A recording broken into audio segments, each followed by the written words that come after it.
Let's move on now to another story. We're taking you straight to Kenya, where the race for various seats in Kenya's forthcoming general elections hasn't gone well for some of the hopefuls, following the entry of negotiated democracy and consensus in determining nominees. A coalition pact between President Uhuru Kenyatta and former Prime Minister Raila Odinga and a separate rival coalition led by Deputy President William Ruto has brought shock to some candidates, including party loyalists. Now, this is also followed delayed the announcement of party flag bearers for fear of fallout making the 2022 general elections one of the most unpredictable in the nation's history. I think this Kenyan elections has been in the eye of everyone. I mean, we have the Kenyan elections for August 9, 2022, and Uhuru Kenyatta has already given his so-called successor, or rather, the person that he feels he's going to support, which is his former rival, Raila Odinga, leaving his deputy president, William Ruto, hanging. It's been a funny one, as I say, it's not yet Uhuru in Kenya. Oh, yeah, it's not yet Uhuru Kenyatta in Kenya. I like that. That's true. So we've been monitoring this very closely. Of course, our man, Abdinoor Aden, has been following the proceedings and the plans, pre-plans, especially ahead of this election.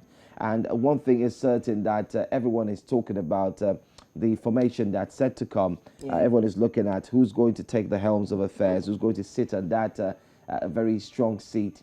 Plus so much more. So much more. It's the unexpected, and it's all about an update on the 2023 nominations. Don't forget that Kenya is not the only country that will be having its elections. You have other countries spread across the African continent, and you can trust us here on News Central, where we have specials, definitely specials, and we go straight into it, bringing to you the latest stories and much more, especially that which surrounds the political sphere. And yes, and that brought me to the conversation on News Central TV, where we discuss situations like that. Oh, well, yeah, she's plugging that in quickly. Yeah, I know. I just had to. Go on, you know why Kenya's election is so interesting to me is how a president can, two people, a president and a vice president, Uhuru Kenyatta and Raila and William Ruto, rather. You go into the polls saying, okay, we are going for the same thing, and somehow along the line, it doesn't end well for the two of them.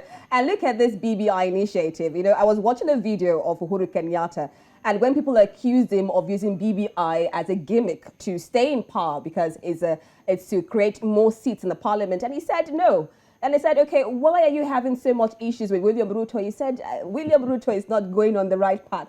Politics can be so funny, the way he just changed the dynamic. Meanwhile, William Ruto now is using the idea of the upper class and the lower class in Kenya. And he's saying that as someone who is a hustler. But unfortunately, if we look at it well, William Ruto actually enjoyed from the benefits of politics. But now he's saying that this politics of Uhuru Kenyatta is only favoring the upper class. So in other words, he's the messiah, the savior for Kenya.